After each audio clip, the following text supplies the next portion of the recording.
எங்கும் மேகமாய் நடந்திருக்கும் பரம்பொருளே, உங்களை வணங்குகின்றோம். உங்களுடைய அன்பு, அறிவு, அமைதி, ஆனந்தம், அருள், சக்தி இவை அனைத்தும் எங்களுள் பரிபூர்ணமாக நிரம்பட்டும். சத்தியோதயம் நல்லதே நடக்கும். ஆக்சுவலி பகவத்கீதை ஒரு பொருள் கிடையாது. கிருஷ்ணர் பார்த்தீங்க அப்படின்னா என்ன சொல்கிறாரு, அதாவது நான் மனித ரூபத்தில் பிறந்தனால நீ என்ன பண்ணுற, இது சாதாரண மனுஷன் தானே, ராஜா. அவர் சொல்கிறாங்க ராமன் ஒரு ராஜா, கிருஷ்ணர் ஒரு ராஜா அப்படி சொல்லிட்டு நிறைய பேர் சொல்கிறாங்க. கிருஷ்ணர் ஒரு ராஜா தானே, அவர் ராஜாவாக இருந்தார், அதனால் என்ன ராஜாவாக இருந்து நல்லறி கொடுத்தனால பகவான் ஆயிட முடியுமா? நிறைய பேருடைய ராமச்சந்திரமூர்த்தி, அவர் என்ன ராமச்சந்திரமூர்த்தி என்ன, அவரு ராஜாதாரே இருந்தார், பட்டத்தை ஆண்டார் இல்லை, பட்டாபிஷேகம் பண்ணார் இல்லை, அப்படின்னா மனுஷன் தானே அப்படின்றாங்க. அவதாரிகள் உனக்கு எப்படின்னா, ஒரு வண்டுகிட்ட பேசுறதுக்கு வண்டா தான் பிறக்கணும், பட்டாம்பூச்சியில் பேசுறதுக்கு பட்டாம்பூச்சியாக பிறக்கணும், ஒரு ஒட்டகத்தில் பேசுறதுக்கு ஒட்டகம். அப்போ ஒவ்வொரு பாஷையும் தெரிந்து அதோட போக்கில் போனால் தான் புரியுது போல, உனி மனிதனான உனக்கு மனித ரூபத்தை வந்தால் தான் மனுஷன் பாஷை புரியும். அதனால இறைவனையும் பகவானையும் பார்த்தீங்கன்னா மனுஷன் போய் எடுத்துக்காத, அவருக்கு ரோல் கொடுத்தானு. இந்த சைத்தன்யத்தில் பிறந்தால் அவருக்கு ரோல் உண்டு, உனக்கு ரோல் இருக்குது. அந்த கதாபாத்திரம் நடிச்சிட்டு இருக்கிறது போல எந்த கடவுளே வந்தாலும் இந்த கதாபாத்திரம் பண்ணி தான் ஆகணும். அவருக்கும் சில சில கர்மங்கள் வரதான் செய்யும். அவருக்கு ஜெயிலில் தான் பிறந்தார், புரியுதில்ல? மேலே இருக்கும்படி கர்மங்கள் சொல்வதில்லை. ஏன் சொல்லலை? அவருக்கு பகையும் இல்லை உறவும் இல்லைன்ட்டார் ஒரு இடத்துல. அப்படி சார் இல்லையா? எனக்கு பற்றும் இல்லைன்னு சொல்லிட்டாரு. அப்போ அவருக்கு மேலே இருக்கும்படியே அது ஆற்றலாக சுற்றி கொண்டிருக்கும் பொழுது எனக்கு ஒன்றும் இல்லை. அந்த ஆற்றலேருந்து ஒரு பிளம்பு வந்துச்சுன்னா இங்கே வரும் பொழுது, அந்த பிளம்பு வரும்பொழுது அதுக்கு கர்மம் சொல்லுது. அப்போ என்ன கர்மா? அப்போ அந்த கிருஷ்ணர் போன ஜென்மத்தை கர்மம் பண்ணாரா? இல்லை. அப்போ வசுதேவனுடைய கர்ம வினைகள். வசுதேவன் யாருக்கு பிறந்தாரு? வசுதேவனுக்கும் தெரியாதா? யாரு? ரேவதிகா தேவதிகா இல்லை, நீங்கள் சொன்னால் தான் அவங்க மண்டை கொஞ்சமாச்சும் அப்படி ஏறிக்கிட்டோம். வசுதேவன் தேவகிக்கு ஒரு அப்போ அந்த வீட்டுடைய கர்மத்தை தானே வாங்குறாரு. அப்போ இனிமேல் என்ன பண்ணும்? அதனால் நீங்கள் உங்கள் வீட்டுடைய கர்மத்து நிறைய இருக்குது அப்படின்னு சொல்லிட்டு பயந்துக்கிட்டு அதை போக்குறதுக்கு நான்லாம் ஆடி மாதம் அமாவாசை இப்போ தான் முடிஞ்சது மாதம் தர்ப்பணம் கொடுத்துட்டேன், புரட்டாசி மாதம் வந்தால் பண்ணிவிடுவோம், தை மாதம் வந்தால் பண்ணிவிடுவோம் அப்படின்றதுனால இந்த ஒரு நாள் 10 பிண்டை வச்சு கும்பிட்றனால ஜோதி தின்ன மாட்டாங்க அவங்களாம். கரெக்டு தானே? அதாவது ஒரு மனசுக்கு திருப்திக்காக கொடுக்குறீங்க. அவங்களாம் உட்காந்துருக்காங்க, அவங்க வேற எங்கேயா பிறந்து என்ன தின்னுட்டு இருப்பாங்க ஃபுல்லாக. கரெக்டாக தப்பா? அவங்களுக்கு கொடுக்குறேன். நான் ஆடி மாதம் தான் எப்பயுமே சிங்கப்பூர் போனீங்கன்னு வச்சுக்கோங்களேன், நிறைய வெளியில் ட்ரம் வச்சுருப்பாங்க. எத்தனை பேர் பார்த்துக்கிது? சைனாலலாம் ட்ரம் வச்சுருப்பாங்க. அங்கே எல்லாம் கடைக்கடையாக ஸ்டால் போட்டு கட்டுக்கட்டாக பணம் வச்சுருப்பாங்க. இவ்வளோ கட்டுக்கட்டு பணம் வச்சுருப்பாங்க. அது டூப்ளிகேட் பணம், நைஸாக இருக்கும். அது $100 அப்படின்னு டாலர்ஸு அப்படி நிறைய இருக்கும், நிறைய கட்டுக்கட்டாக இருக்கும். அது என்ன பண்ணுவாங்கன்னா, இவங்க வசதி அந்த மாதிரி வாங்கிட்டு வெளியில் ஒரு ஊதுபத்தி பற்ற வச்சு சாமி கும்பிட்டு கட்டுக்கட்டாக ட்ரம்மில் எரியத்தை போடுவாங்க. அந்த அன்னைக்கு மட்டும்தான் சிங்கப்பூரில் எரிக்க முடியும். ஆடி மாதம் 20 நாள் மட்டும் எரிக்க முடியும். யாருக்கா அனுபவம் இருக்கா? கேள்விப்பட்டிருக்கீங்களா? கேள்விப்பட்ட சிங்கப்பூரில் யாரும் தான் கேளுங்க. அந்த அந்த கட்டுக்கட்டு பணத்தை எறிவாங்க. எனக்கு ஒன்றும் பொருள் எதுக்குறா அதை எரிச்சிட்டு இருக்கான் அப்படின்னு கேட்டால் அவன் சொன்னான், என்னுடைய அப்பா அம்மாவுக்கெலாம் தாத்தா பாட்டிக்கெலாம் பணம் செலவுக்கு காசு இல்லைன்னு கேட்டாங்க, கொடுத்துட்ருக்கோன்றான். என்னடா அது பணம் எரிஞ்சிச்சு எப்பட்றா போய் சேரும் அப்படின்னா, நான் ஆத்மாத்த பணத்தை போடுறேன், அவங்க செல்லம் செழிப்பாக அவங்க இருந்தால் தான் நான் நல்லா இருக்க முடியும், இந்த உடம்பை கொடுத்து அவங்க தானே. ஸோ அப்போ என்ன நினைக்கிறான் அவன்? அப்படி நினைக்கிறான் அப்படின்னா அவனுக்குடைய அந்த ஆற்றல் நம்ம நல்லது பண்ணுன்ற பாவத்தில் பண்ணுறான், நல்லா இருக்கும்னு நினைக்கிறதுக்காக சில நியமனங்கள் கொடுத்துருக்காங்க நம்மளுடைய உண்மைகள். கிருஷ்ணன் என்ன சொல்கிறாரு, பகவான் என்ன சொல்கிறாருன்னா, எல்லாமே நான் தான், என்ன நீ சரண் அடைஞ்சிட்டு நீ என்னை உள்ளத்தில் வச்சுட்டு உனக்கு எல்லாத்தையும் நான் சரி பண்ணுறேன், ரெடியாக இருக்கேன் உனக்கு கொடுக்கறதுக்கு. நீங்கள் எனக்கு நினைக்கவே மாட்டேங்கிற. நீங்கள் ஒரு பழம் கொடு, ஒரு இலை கொடு, ஒரு ஃப்ரூட்டு கொடு, இல்லையா தண்ணி கொடுன்னு கேட்டார். தண்ணி கூட கிடைக்காது. ஒரு ஆஃபர் பண்ணு எனக்கு. அந்த ஆஃபர் அவர் சாப்பிட்றதுக்கு கேட்கல, அட்டாச்மெண்ட்ஸ். நான் திங்கிறதுக்கு நீ திங்கணும்னு சொல்லிட்டு ஒரு எண்ணங்கள், நல்ல உறவுகளை வளர்த்துக்கு, பகவானுக்கு உறவு வளர்த்துக்கிறதுக்கு தான். அதில் போய் மடி ஆச்சாரம் கோச்சாரம் அவச்சாரம் அதெல்லாம் பண்ணக்கூடாது. எல்லாம் அது சுவாமிக்கு பண்ணது, நான் ஒரு நாள் சாப்பிட்ருக்கேன், சாப்பிட என்னாச்சு, ஐயோ கிருஷ்ணன் சாப்பாடு வைக்கலையே அப்படின்னு சொல்லிட்டு தட்டில் எடுத்து வச்சுருந்தேன். சாப்பிட்டு தட்டில் வச்சுருந்தேன். சாப்பிட்டுருக்க கையில் அப்படி உதறிட்டு மேலே சாப்பாடு எடுத்து கொண்டு போய் வச்சுட்டு வந்துட்டேன். ஏன்னா எப்படி பண்ணுற, சாமிக்கு சாப்பாடு வைக்கிற, எச்சி சாப்பாடு வச்சுட்டேன் அப்படின்னா. இங்கே எச்சி சாப்பாடு இல்லை, வைக்கணுன்ற எண்ணம் வந்து வேறு, அங்கே தான் அதை எடுத்துப்பான்.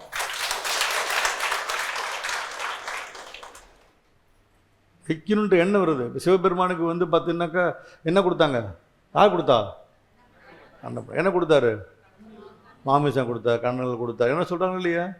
அப்போ எதை கொடுத்து காலில் ரத்தத்தை அடைச்சிட்டாங்கன்னு சொல்கிறாங்க. இதெல்லாம் எதுக்கு சொன்னாங்க, நீ இதெல்லாம் ரொம்பலாம் போக, இதெல்லாம் நடந்துச்சா நடக்கலையா எனக்கு தெரியாது, நீ எதை பண்ணாலும் இப்படி பண்ணுன்னு சொல்கிறது தான். அதுக்காக நீங்கள் போய் சாப்பாடு வச்சு வச்சிடாதீங்க. நான் சொல்கிறது ஜஸ்ட் ஒரு ஆஃபர், கைக்கு விட்டு ஆஃபர் பண்ணுறது. நான் சாப்பிட்டு வச்சுட்டு போன காரணம் என்னன்னு கேட்டிங்கனாக்கா, கை கழுவுறதுக்குள்ளே மனசு மாதிரி நமக்கெல்லாம் கை கழுவுறதுக்குள்ளே இது யாராக வைக்கிறது அவருக்கு போயிட்டு அப்படி சொல்லி தின்றுவோம். நம்ம அந்த மனசு மாறக்கூடாதுன்றதுக்காக தான் நம்ம வந்து அந்த ஆஃபர் பண்ணுங்கன்னு சொல்கிறது காரணம், ரைட்டா. அதனால் நீங்கள் தயவு செஞ்சு புரிஞ்சுக்கொள்ளுங்கள். பகவான் என்ன சொல்கிறாருன்னா, எனக்கு ஒரு சொட்டு தண்ணியாச்சும் வச்சிரு, எனக்கு உனக்கு அட்டாச்மெண்ட்ஸ் கொண்டு வா அப்படின்னு சொல்கிறார். வேற ஒன்றும் இல்லை. இதெல்லாம் தான் ஆன்மீகத்தை சொல்லித்தராங்களே தவிர ஸோ ஒன்றும் இல்லை. புரிதல் தாங்க. ஒரு பிரச்சனை வராத மனிதன் உலகத்தில் யாருமே கிடையாது. இது பிரச்சனையை உண்டு பண்ணுறது, என்னால் தாங்கிக்க முடியலன்னு சொல்கிறீங்க இல்லையா. இப்போ தாங்கிக்க முடியலன்றதுக்கான காரணம் என்னென்னா கர்மா. உன் தாத்தா பாட்டி அப்பா அம்மா பண்ண கர்மா. உன் தாத்தா நானே இருந்தேன், ஆத்தாவா நான் இருந்தேன் சொல்லிட்டாரு இல்லையா. எல்லாமே இருந்து எல்லாத்தையும் தூக்கி உள்ளே கொடுத்துட்டேன், நீ அனுபவிச்சு தான் ஆகணும். நீ இதுலேருந்து எஸ்கேப் ஆகணும்னு நினச்சிட்டீங்கன்னா, இங்கேருந்து எஸ்கேப் ஆகிட்டு நினச்சிட்டிங்கன்னா நாயிட்டிருந்து போயிட்டு மாட்டிடுவீங்க. இந்த பிரச்சனையிலேருந்து நான் அங்கே போனேன்னா அங்கே பெய் தான் உனக்கு அடுத்து துணை.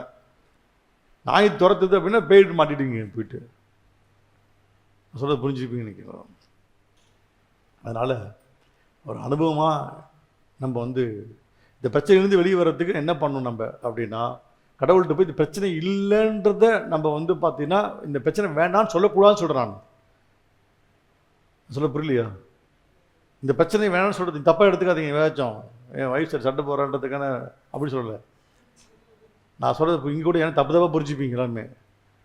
இந்த பிரச்சனை வந்திருக்கணும் போது இந்த பிரச்சனையிலிருந்து காப்பாற்றுன்னு சொல்லக்கூடாது. நல்லா புரிஞ்சுக்கணும். காப்பாற்றுனானா இந்த நாயிட்டு அடுத்த பிரச்சனை போயிட்டு மாட்டேன்னு சொல்கிறேன். ஈஸியாக புரியுதா. அப்போ இந்த பிரச்சனையை விட பெரிய பிரச்சனை மாட்ட போகிறீங்கன்னு அர்த்தம். இப்போ என்ன பண்ணணும்னா, இந்த பிரச்சனையை எதிர்கொள்றதுக்கு உண்டான தைரியத்தையும் சக்தியும் கொடு. மனம் வலிக்குது, மனத்துக்கு தெம்ப கொடு. ஸ்ட்ரெஸ்ஸாக தலை வலிக்குது, தலைவலிக்கு தாங்கக்கூடிய சக்தியை கொடு. பயங்கரமாக படபடப்பாக இருக்குது, படபடப்பையும் தாங்கக்கூடிய சக்தியை கொடு. இந்த பிரச்சனையை சால்வ் பண்ணு சொல்லாத, விட்டுரு, பிரச்சனையை விடு. என்ன நடக்குதோ போயிட்டே இருங்க. அன்பு வச்சிருக்கோம் அப்படின்னா உங்கள் வீட்டில் சண்டை வராமல் விழுத்து யாக்கா இருக்கா இல்லையா. எல்லா வீடும் சண்டை வரும். சண்டை வராத வீடு இந்த உலகத்தை யாருமே கிடையாது. இந்த பிரச்சனைக்கு எப்படி சொல்யூஷன், யாராவது ஒருத்தர் அன்பை அதிகப்படுத்தணும், அவ்வளோதான் இங்கே பிரச்சனை. யாராவது அன்பை அதிகப்படுத்தணும். நான் உனக்கு அப்போ அன்பு காட்டுனேன், உனக்கு இப்போ அன்பு காட்டுனேன், உனக்கு எத்தனை வருஷம் அன்பு காட்டுறேன்ல, இப்போ காட்டுனியா. நான் நல்லா இருக்கும் போது அன்பு காட்டுறதோ, நல்லா இருக்கும் போது நீங்கள் கவனிச்சுக்கிறதோ, that is not a love. ஒரு பிரச்சனை வரும்போது ஏதோ பிரச்சனை வருது, சம்ஸ்காரத்துடைய வினையினால் வருது, என் வினையாலோ உண்மையிலையாலோ வருதுன்ற அந்த எண்ணங்களை எடுத்துக்கிட்டு அவங்க சஃபர் ஆகிறாங்கன்னும் போது அந்த கர்மா சூழ்ந்திருக்கு. இந்த அப்பாவுடைய கர்ம சூழ்ந்திருக்கு, அம்மாவுடைய கர்ம சூழ்ந்திருக்கும் போது அந்த அப்பா அம்மாக்களே விட்டு கொடுக்கணும். அது பேர் தான் அந்த கர்மாவிலிருந்து தப்பிக்கிறதுக்கான வழிகள். நம்ம ஆனால் பிரச்சனையை நீக்கிட்டு போகவே முடியாது. பிரச்சனையை ஃபேஸ் பண்ணுறதுக்கான நம்ம எனர்ஜிஸை வரணும் அப்படின்னா கிருஷ்ணருடைய அட்டாச்மெண்ட்ஸில் வேணும். நம்ம கிருஷ்ணரை பிடிச்சா கிருஷ்ணரோட நீங்கள் உங்களுக்கு என்ன சாமி பிடிச்சி வச்சுக்கோங்க. நீ பெருமாள்னா பெருமாள்னு வச்சுக்கோங்க, சிவன்னா சிவன் வச்சுக்கோங்க, மாரியம் வச்சுக்கோங்க. எனக்கு தெரியாது. அது நான் உங்களுக்கு நான் யாரும் வற்புறுத்தி சிவன் வழிபாடு பண்ணுங்கன்னு சொல்லவே மாட்டாங்க. நான் வந்து கிருஷ்ண வழிபாடுன்னு சொல்லவே மாட்டேன். உங்களுக்கு என்ன வழிபாடு பிடிச்சோ செய்யுங்க. புரியுதா பிள்ளைய. இப்போ ஆதி மூலத்தை கண்டுபிடிக்கவே முடியாது யாருன்ட்டு, ரைட். யார் ரூட் காஸ்ட் எங்கேருந்து சாமி வந்து கண்டுபிடிக்க முடியாது. ஒரு ராமர் பாலம் போட்டான்னு சொல்கிறான், ஒரு ராமர் பாலமே போலன்றான். சயின்ஸ் என்ன சொல்லுதுனாக்கா, காற்றினுடைய அழுத்தத்தினுடைய காற்று அதிகமாக அலைகள் அதிகமாக அடியிலிருந்து மண்ணை குவிச்சு தான் 2 பக்கமும் வந்து பார்த்தீங்கன்னா 2 ஓசோடைய மண்ணும் அடித்து வச்சு ஒரு குவிலாக இருந்தது. அது வந்து இதில் வந்து நடந்து தான் போயிட்டு இருந்தாங்க, அது பாலமே கட்டணும் சொல்லிட்டு இருக்கான் ஒருத்தன் வந்து இன்னைக்கு ட்ரெடிஷ்னலாக சொன்னால் என்ன விட்டுருவாங்களா? இப்போ இதுக்கு எது ஆதாரம்? ஆதாரமே இல்லை, உங்கள் மனம்தான் ஆதாரம். மனம் நம்புச்சுன்னா ரைட்டு, மனம் நம்பலையா விட்டுட்டு வேறு வேலையை பாருங்கள். அது இப்போ ஆராய்ச்சி பண்ணக்கூடாது. லைஃப் வந்து பார்த்தீங்கன்னாக்கா அது சொன்னாங்க, அது என்ன பண்ணணும், அனுபவமாக்கிடணும், எக்ஸ்பீரியன்ஸ் ஆக்கிடணும். ஓகே, எக்ஸ்பெரிமெண்ட் பண்ணக்கூடாது. எக்ஸ்பெரிமெண்ட் பண்ணிங்க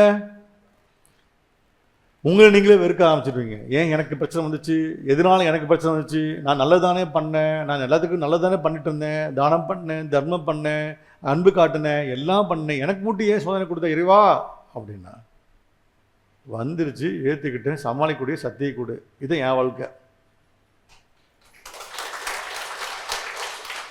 ஏன் வந்துச்சு, எதனால வந்துச்சு, ஏன் சண்டை வந்துச்சு, எதனால அப்படி பேசிடக்கூடாது, அங்கே ஏன் பண்ண, இதெல்லாம் பேசிட்டே போனோம்னா ரூட்டு கிடைக்காது. கிடைக்காது. இந்த இயற்கை ஒரு பக்கம் சாதகமாக இருக்குது, ஒரு பக்கம் வந்து ஒரு பாதகமாக இருக்குது. இயற்கை தான் அப்படி தான். நல்ல ஒரு குளிர் பிரதேசத்துக்கு போயிட்டு கொஞ்சோண்டு வெயில் அடித்தா சுகமாக இருக்குது. ரொம்ப அப்படியே ஹாட்டாக சிட்டிக்குள்ளே வந்து அப்படியே வந்து பார்த்து ஹாட்டான இடத்துல உட்காந்துருக்கீங்கன்னு வச்சுக்கோங்க, எப்படி இருக்கும்? அதே வெயில் பிடிக்காது. ஐயோ என்னடா அது, எப்படா ஏசி போடுவேன் அப்படின்னு சொல்கிறீங்க. ஒரே வெயில் பிடிச்சிருக்கு, ஒரே வெயில் பிடிக்கல. உன் பிரச்சனைக்கு காரணம் வந்து சூழ்நிலைகள் தான். நீ நல்ல மனதோடு ஏற்றிருந்தீங்க அப்படின்னா அந்த சூழ்நிலையை நீங்கள் ஏற்றிருப்பீங்க. நீங்கள் கெட்ட மனதோடு இருக்கிறதா சூழ்நிலை நீங்கள் ஹேட் பண்ண ஆரம்பிச்சிருக்கீங்க. புரிது கஷ்டமாக இருக்குது. புரிதுதான். மனைவியை சந்தோஷம் பேசிட்டு இருக்கும்போது போடி நாயே அப்படி சொன்னால் செல்லமாக பேசுகிறாங்க அப்படின்னு சொல்லுவான். ஒரு சண்டை கான்ட்ரஸ்ட் இருக்கும், போடி நாயே அப்படின்னு எப்படி வார்த்தை பேசிட்டியா நீ அப்படின்னு சொல்லுவான். ஆமாம் இல்லையா? கரெக்டு தானே? வாடி போகலாம் நான் கடைக்கு அப்படின்னா வந்துட்டேங்க. சண்டை போட்டுருக்கும்போது வாடியா ஏற்றுக்க முடியலையே. ஏற்றுக்க முடியல தானே? ஏன் ஏற்றுக்க முடியாது? இது பேர் தான் இயற்கையில் மாற்றம். இந்த சூழ்நிலை எப்படி உருவாக்குனே தெரியாது. சூழ்நிலைன்றது வந்து ஒரு விஷயம் இல்லை, பல விஷயம் சார்ந்தது சூழ்நிலைகள். எப்படி உதாரணம், அதான் இயற்கை, பகவானோட இயற்கைக்கு பாருங்கள். ஏசியில் உட்காந்துருக்கும் போது எங்கே போகணும், இப்போ போகலாம் விடு, பார்த்துக்கலாம், நாளைக்கு தானே மாமா போய் கல்யாணம் தானே, பார்த்துல விடு அப்படின்னு சொல்லிட்டு குழுக்குள்ள பேசிகிட்டு இருக்கோம். இதே டாபிக் அப்படியே வெளியே வெயிலில் நடக்குது, நல்லா பார்த்துக்கோங்க. 10 பேர் சுற்றிட்டு நடந்துட்டு இருக்காங்க. அப்போ வந்து யார் மாமா வீட்டு தானே, பார்த்துக்கலாம்ப்பா, போய்க்கலாம்ப்பா. ஏன் சொல்கிறான்? ஊற்றுது, அப்படியே ஹாட்டாக இருக்குது, சூழ்நிலைகள் அதிகமாக இருக்குது, அவனுடைய முகபாவம் மாறுது, பார்த்துக்கலாமா. ஏன் கடுப்பாக பேசுகிறீங்க? உன் மாம்புள்ள காலத்துக்கு போய் மகிழ்க்கும் தெரியலையா? ஏன் கடுப்பாது? சிச்சுவேஷன்ஸ். இடம்தான் உன்னுடைய சண்டையும் உன்னுடைய மனஸ்தாபத்தையும் உன்னுடைய எல்லாத்தையும் சூழல்களில் தான் உன்னை நிர்ணயம் பண்ணது. அப்போ புரிந்துக்க வேண்டியது வார்த்தைகளையோ புரிந்துக்க வேண்டியது மனதையோ கிடையாது, புரிந்துக்க வேண்டியது சூழல்களை புரிஞ்சுக்கணும். சண்டை போட்டோன்னே நான் சின்ன வயசுலேருந்து கற்றுட்டு ஒரே பாடம், சண்டை போடும்போது அவங்க என்ன மண்ணில் சொல்லியிருப்பாங்களோ சரி விடு, அவங்க என்ன மண்ணில் பேசியிருப்பாங்களோ சரி விடு, அவங்க திட்டாங்களா சரி விட்டுரு, கேவலம் பேசிட்டாங்களா சரி விட்டுரு, ஏதோ அவங்க சூழ்நிலை தாங்க முடியும் பேசுகிறாங்க. இப்படி இப்படி இப்படி நம்ம மனுஷன்தான், கிருஷ்ணரே கஷ்டத்தை பட்டார், பகவானை போது நம்மளும் ஒரு சாதாரணமான ஒரு மனிதன் தானே. அப்போ நமக்கும் சின்ன சின்ன அந்த ஃபீலிங்ஸ் தான் நம்ம சண்டை போட்டால் வருமே தவிர அதை அனுபவிச்சா தீரணும். அது பேர் செயல், கர்ம செயல். ஆனால் அதை இக்னோர் ஈஸியாக பண்ணிடணும்னு சொல்கிறேன் நான். டக்கு டக்குன்னு இக்னோர் பண்ணணும். இது இக்னோர் பண்ணுறதுக்கு தான் ஞானத்தன்மை வேணும்னு சொல்கிறோம். புரிந்து கொள்வதற்கு அறிவு இருந்தால் போதும், ஏற்றுக்கொள்வதற்கு ஞானம் தேவைப்படுகின்றது. புரிஞ்சுக்கிற பிரச்சனையை சிச்சுவேஷன்ஸை புரிஞ்சுக்கிறீங்களா, அதுக்கு அறிவு இருந்தால் போதும். இதை பாவம் போயிடலாம். சிச்சுவேஷனை புரிஞ்சுட்டு எங்கிட்டு போவான், ஏய் அப்படின்னு சொல்லுவான், அது பேர் அறிவின்மை. சிச்சுவேஷன்ஸை புரிஞ்சுக்கிறதுக்கு அறிவோடு சேர்ந்து இன்னும் கொஞ்சம் ஞானத்தை ஒரு ஸ்டெப் தூக்கி விட்டீங்கன்னு வச்சுக்கோங்களேன், என்ன பண்ணுவீங்க, புரிஞ்சுப்பீங்க, சிச்சுவேஷனை புரிஞ்சுப்பீங்க, விட்டு கொடுத்துருவீங்க. சாவறதே ஒன்றுமே இல்லை. கடைசியாக எப்போ போகணும்னு யாருக்குமே தெரியாது. இருக்கிற திட்டையோ எல்லாத்தையும் வாங்கிட்டு போயிட்டு இருக்கணும்னு சொல்லக்கூடிய எண்ணங்கள் வீட்டு leave it leave it leave it leave it leave it leave it leave it leave it. நடந்து முடிஞ்சதை பற்றி பேசிகிட்டு இருக்கோம். அரைச்சமாவே அரைக்கிறது தான். அரைச்சமாவே அரைச்சிட்டே இருந்தால் திரும்ப திரும்ப என்ன வரும்? நைஸ் ஆகிட்டே வச்சுன்னா அதுக்கப்புறம் என்ன வரும்? ஒன்றுமே வராது. ஆமாம் இல்லையா? நம்ம ஒன்று மனசில் நினச்சிட்டு இருப்போம். நம்ம மனசில் நினச்சிக்கிட்டு இருப்போம். நமக்கு அதுதான் முக்கியமாக தெரியுமே தவிர அந்த அறிவோ உணர்தலோ இப்படி இல்லாமல் போயிடுது. நான் நினைக்க சொன்னேன். ஒருத்தர் வந்து பார்த்தீங்கன்னா வேலை கேட்டிருக்கான், சாப்பாடு போடுவேன் ஹோட்டலில் கேட்டிருக்கான். உனக்கு சாப்பாடு வேணுமா? பைசா தர மாட்டேன், 3 நேரம் உனக்கு சாப்பாடு போட்டுறேன், மாவாட்டுறியா அப்படின்னு சொல்கிறான் அந்த ஓனர். ஆட்டுறேன் அப்படின்றான். நல்லா ஆட்டின்ட்டு இருக்கான். போயிட்டு எடுத்து காட்டுறான். சார் மாவு ஆட்டிட்டேன் சார், பாருங்கள் சார், வெண்ணெய் மாதிரி வரணும் அப்படின்னா. சரி தூக்கி போட்டு திரும்ப நல்லா ஆட்டிட்டு அடுத்த நாள் திரும்ப நல்லா ஆட்டி கொண்டு கொடுத்துருக்கான். சார் இப்போ பாருங்க சார், வெண்ணெய் மாதிரி வரணும் அப்படின்னா. சரி திரும்ப தூக்கி போட்டு அடுத்த நாள் ஆட்டியிருக்கான். திரும்ப எடுத்து போட்டு வெண்ணெய் மாதிரி வரணும்டா. என்னடா அது இத்தனை ஆட்டுவான்னு நல்லா ஆட்டியிருந்தான். 4 நாள் கொண்டு போய் திரும்ப அது காட்டியிருக்கான். வெண்ணெய் மாதிரி வரணும். எடுத்து மூஞ்சிலே அடிச்சுட்டு கொடுத்ததே வெண்ணெய் தான்டா. உன் கையில் கொடுத்தது வெண்ணெய் தான்டா. இதுக்கு வெண்ணெய் கொடுத்து வெண்ணெயை கொடுத்துட்டு வெண்ணெய் மாதிரி வேணும், வெண்ணெய் மாதிரி வேணும், அப்புறம் வெங்காயத்தான் அப்படின்னு சொல்லிட்டு வெளியே போயிட்டான். ஈஸியாக புரியுதா? என்ன காரணம் சொன்னா, நீங்கள் ஒரு இமேஜ் வச்சுருக்கீங்க. நீங்கள் ஒரு இமேஜ் வச்சுக்கிட்டு வெண்ணெய் மாதிரி வேணும், வெண்ணெய் மாதிரி வேணும்னா நீங்கள் வெங்காயம் ஆகிடுவீங்க. நீங்கள் ஈஸியாக புரியுதா? நீங்கள் அதுதான் உங்களுக்கு பிடிவாதம்னு சொல்கிறேன். அவன் பிடிவாதம். அவன் வந்து அந்த அப்போ இந்த பிடிவாதக்காரர்களுக்கு என்ன வேணும்னா எல்லாம் பகவான் செயல் நடத்திட்டான். அப்போ எனக்கு கஷ்டத்தை கொடுக்குறான் அப்படின்னா நேராக போய் சாமிகிட்ட போய் பகவானே ஏதோ எனக்கு ஒரு டச்சு குறைஞ்சிச்சாட்டிருக்கு, நான் வருத்தப்படுறேன், வேதனைப்படுறேன், கஷ்டப்படுறேன், காசில் கஷ்டப்படுறேன், உடலில் கஷ்டப்படுறேன், மனசில் கஷ்டப்படுறேன், முடி உதிருது, மீசையில் நரைச்சி போயிடுச்சு, தாடி நரைக்குது, உடல் தளருது, கண்கள் பார்வை குறையுது அப்படின்னு சொல்கிறதுலாம் இல்லை. அந்த சுச்சுவேஷனில் மனம் வருத்தப்படும் போது பகவான்கிட்ட போய் உனக்கு டச் குறைஞ்சிச்சு, இளமையாக கேட்டு தரமாட்டார் அவர். சொல்ல புரிஞ்சுப்பீங்க. எனக்கு எப்பயுமே கட்டு மாதம் வச்சுன்னு தரமாட்டார். அந்த சுச்சுவேஷனை மாற்றிட்டே இருப்பார். பட் உங்களுடைய சுச்சுவேஷன் வரக்கூடிய ப்ராப்ளத்தை சால்வ் பண்ணோம் அப்படின்னா எல்லாமாவும் நான் தான். அப்போ everything is God, everybody is God, அவ்வளோதான். இப்போ chapter 9 everything is God, everybody is God, இவ்வளோ. இது ஹிண்ட் வச்சுக்கோங்க. சாப்டர் 9 எவ்ரிதிங் இஸ் காட், இவ்வளோதான். பகவத்கீதை ஈஸியாக புரிஞ்சுதா? 34 ஸ்லோகம் தெரியுமா தெரியாதா? படிங்கப்பா 34 ஸ்லோகத்தை அப்படின்னா வெறுத்து ஓடிடுவீங்க. ஐயோ என்னையா பண்ண நிறைய பேர் அடிச்சிருப்பான். அவன் எத்தனை தெரியும்? எனக்கு 420 ஸ்லோகம் தெரியும் ஜி அப்படின்னா. என்ன வாழ்ந்துட்டு இருக்க நீ? வாழ தெரியாதவனுக்கு, வேதங்களையும் புராணங்களையும் படிக்க தெரிந்தவனுக்கு வாழ தெரியாது. நவபக்தி தெரியுமா தெரியாதா? தெரியும். நவபக்தி, நவபக்தி என்னது? நெட்டில் போடுங்க. 9 விதமான பக்தி தெரியுமா தெரியாதா? கரெக்டாக தெரிஞ்சா சொல்லணும், விட்டு விடக்கூடாது. கரெக்டாக தெரியும், 9 பக்தி தெரியும். அட்லீஸ்ட் 3 சொல்லுங்க பார்க்கலாம். சத்யோதயம் நல்லது நடக்கும். மாஸ்டர் ஸ்ரீஜி அவர்களுக்கு வணக்கம். மாஸ்டர் ஸ்ரவணம், கீர்த்தனம், ஸ்மரணம் போதும். ஸ்ரவணம் அப்படின்னா கேட்டல். ஃபர்ஸ்ட் பக்தி கேட்டல் தான். இறைவனோடு ஒன்று கலப்பதற்கு முதல் பக்தி கேட்டல். கேட்குறீங்க, உட்காந்து உபன்யாசம் கேட்டு சத்சங்கம் அட்டன் பண்ணாலே இறைவன் வந்துடுங்க அர்த்தம். ஒன்று தென் கிருஷ்ணா கோவிந்தா சிவா இதுவும் சொல்லிட்டு ஒரு கீர்த்தனம் பாடுங்க. அப்படியே சிவாய நமக, சிவாய நமக, ஆத்தா நமக, அம்மா நமக, ஏதோ சொல்லிட்டு வாங்க. அது கீர்த்தனம்.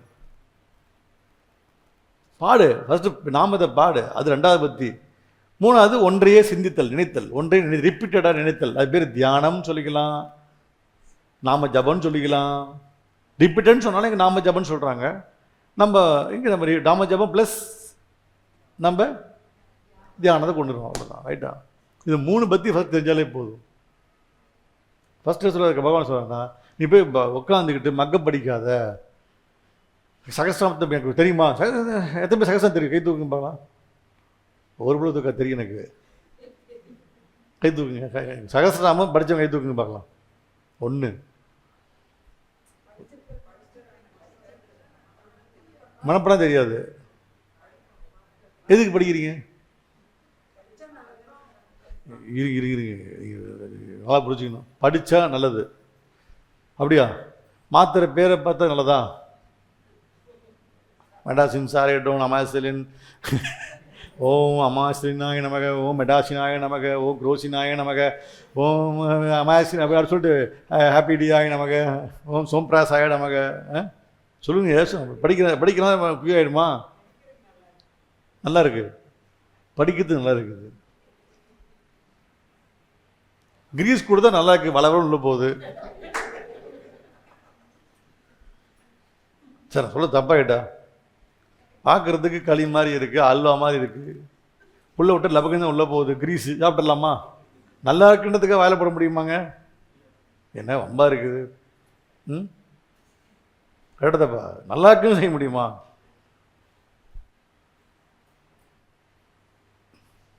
ரங்கனையா கை தூக்கல, படிச்சிருக்காங்க கை தூக்கல, தெரியாது. எதுக்கு படிச்சிங்க? எல்லா கிளாஸ் போகிறோம், நானும் கிளாஸ் போயிட்டேன், அப்படி தானே?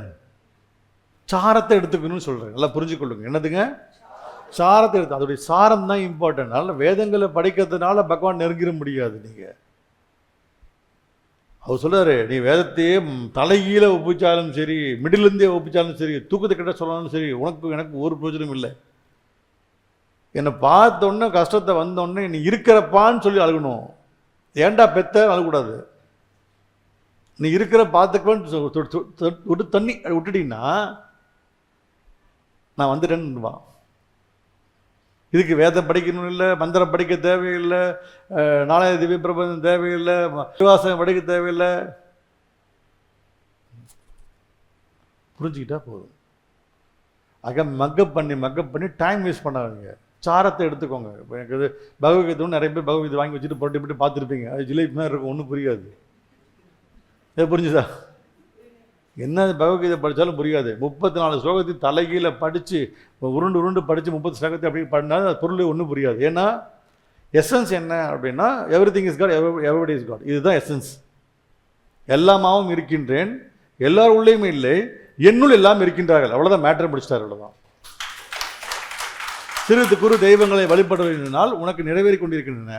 உனக்கு நிறைவேறியதை பார்த்தீங்கன்னா அதுக்கு காரணம் நான் தான் அப்படின்ட்டு. அதுக்கு பார்த்தீங்கன்னாக்கா சூரியன் இருக்காரு, நல்லா எடுத்துட்டீங்கன்னா ஈஸியாக இருக்கும். இந்த மாதிரி உங்களுக்கு அர்த்தத்தோடு சொல்லி கொடுத்துட்டு வச்சுக்கோங்களேன், ஈஸியாக புரியாதும். இது ஒரு சட்டை போட்டு உட்காந்து ஒவ்வொரு ஸ்லோகத்தை படித்து அர்த்தம் சொன்னோம்னா தூக்கம் வந்துடும். என்ன வரும்? தூக்கம் வந்துடும். ஆனால் இதை தயவுசெய்து அப்ளை பண்ணி எல்லாமே கடவுள் தான், விட்டுட்டு போயிடுவோம் நம்ம அப்படின்னு சொல்லிடணும். ஆன்மாவும் கடவுள் தான், அவர்கிட்ட சொத்து தானே. ஆன்மாவின் சிறு, அப்போ பரமாத்மாவின் சிறு துளி. நாம் யாரு? பரம ஆத்மாவின் சிறு துளி. கடலிலிருந்து ஒரு லிட்டர் தண்ணி எடுத்து வந்தீங்கன்னா என்ன தண்ணி அது? ஆற்றுன்னு சொல்லுவீங்களா? ஏன் கடலுக்கு சொல்கிறீங்க? கடலினுடைய தன்மை அதில் இருப்பதுனால அது என்னதுவாக இருக்குது, கடல் தண்ணியாக இருப்பது போல கடவுளின் தன்மை நம்ம கூட இருப்பதுனால நம்ம கடவுளாக இருக்கோம். அப்போ கடவுள் ஒரு தன்மை, நாமும் ஒரு வாழ்க்கையை தன்மையாக வாழணும். அவ்வளோதான். டக்கு டக்குன்னு வார்த்தைகளையோ மனஸ்தாபத்தையோ விடாமல் சாந்தமாக பேசி, சந்தோஷமாக பேசி, சிரிச்சுக்கிட்டு எல்லாம் பகவான் தான் நமக்குன்னு சொல்லிட்டு அப்படியே உட்காந்து கோவிந்தா கோவிந்தா அப்படின்னு உட்காந்திங்கன்னா நல்லா இருப்பீங்க. ரைட்? இங்கே தானே? Very good. பாருங்கள், நல்லா ஜாலியாக இருங்க. இப்போ பண்ண பேர் பார்த்தீங்கன்னா ஆழ்ந்த ஓம் பேசணுமா? அங்கேயாச்சும் இல்லைங்க, இல்லை. ஆழ்ந்த ஓம்காரம் 9 முறை ஆழ்ந்த ஓம், 10 முறை ஆழ்ந்த ஓம்காரம். நல்லா இழுத்துணும், வாய் நல்லா மூச்சு இழுத்து நேராக உட்காந்து விடணும். விட்டு இவரை நான் ஃபஸ்ட்டு விட்டு காட்டுறேன். அது மாதிரி நெஞ்சிலேருந்து வயிற்று முடி காற்று அனுப்பணும். நெஞ்சில் அனுப்பக்கூடாது, நெஞ்சிலிருந்து வயிறு முடி காற்று அனுப்பணும்.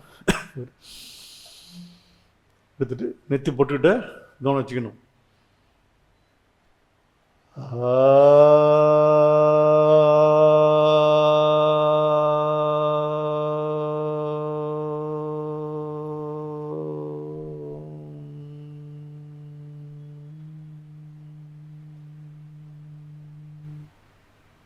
இந்த ஆழ்ந்த ஓம் இது நீங்கள் இந்த ஓம்னால என்ன நடக்கும் அப்படின்றது ஆத்ம பரிவர்த்தனை கிளாஸில் புரியும். ஆத்ம பரிவர்த்தனை கிளாஸில் புரியும். அந்த கிளாஸ் வந்தால் தான் உங்களுக்கு என்ன எசன்ஸ் புரியும். சயின்டிஃபிக்காக எப்படி தூண்டப்படுகின்றது, எதனால ஸ்டிமுலேட் ஆகுது, எப்படி நம்மளுடைய வாழ்க்கை மாறப்போகுதுன்றது ஒவ்வொன்றும் டச் பண்ண இப்போ கை வலிக்குதுன்னா நம்ம அமுத்திட்டே இருப்போம். இதே ஒரு ஃபிசியோதெரபிஸ்ட் போனாக்கா அவர் நீ விடுவார் பார்த்து செய்கிற மாதிரி இல்லையா? ஏன்னா அவங்க எந்த மசில் போய் ட்ரிகராக இருக்குன்றதை ட்ரிஞ்ச் ஆகிட்டு அவருக்கு தெரியும். அப்புறம் அழுத்தமாக என்ன ஆகுது, ஓ சரி குட் அப்படின்னு சொல்லிடுறாரு. அந்த மாதிரி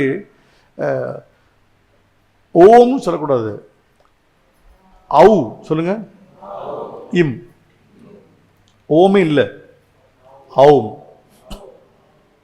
சொல்லுங்க, அவும். அதான் அப்படியே சொல்கிறோம். வாயை திறங்க, நாக்கை நீட்டி இப்படி சென்டரை வச்சுக்கோங்க. நாக்கு ஒட்டி பேசினா ஆ ஊ இம்மு, நாக்கு ஒட்டாமல் பேசினா ஆவும்.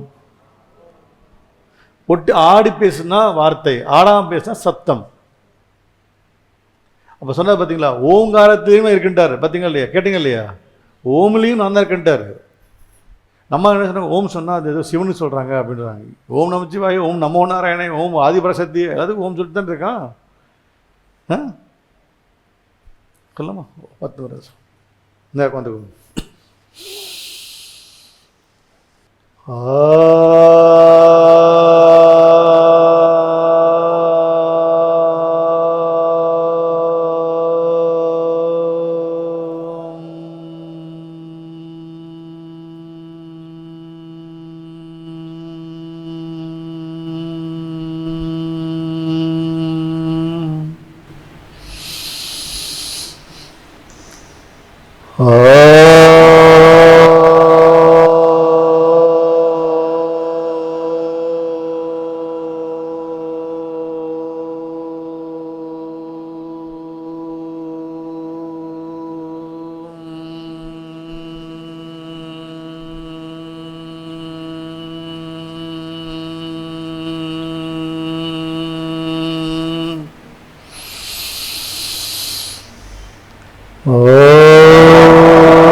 சத்தியோதயமாக இருக்கும்.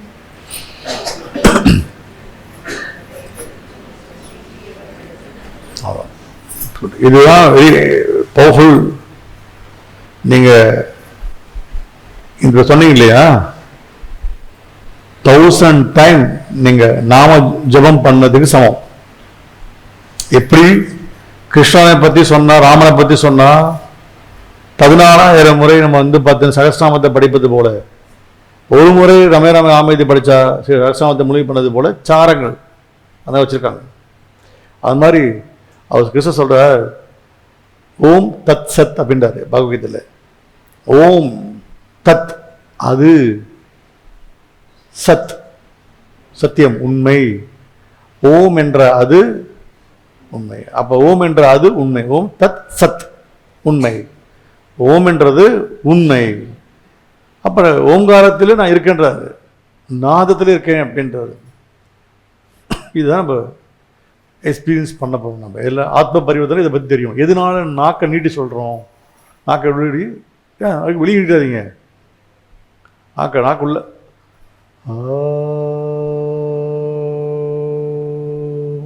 எவ்வளோ சஸ்டெயின் பண்ணலாம் பார்க்காதீங்க. போட்டியில் போட்டு அதுக்காக தேவை. உனக்குனால எவ்வளோ பண்ண முடியுமோ பண்ணுங்க. அடுத்தனே ஆற்று தண்ணி போனாலும் எவ்வளோ அழுட்டு போகணும், அல்லது அழுட்டு போக முடியும்.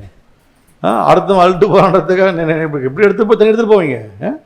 அதனால் அடுத்தவன் பண்ணுறாங்கன்றதுக்காக பண்ணி ஜஸ்ட் ப்ராக்டிஸ் தான் எல்லாம். 5 மாதத்துல இது ஆட்டோமேட்டிக்காக உங்களுக்கு வந்து பார்த்தீங்கன்னாக்கா 40 செகண்ட்ஸ் வந்து 60 செகண்ட்ஸ்க்கு வந்துடும். இவன் அடுத்த வரானதுக்கு கடைசி பௌத்தருக்கு எல்லா காற்றையும் அழுத்தி குடலில் ஏறிட போகுது. Okay, thank you. சத்தியோதயம் நல்லது நட்டு. அதே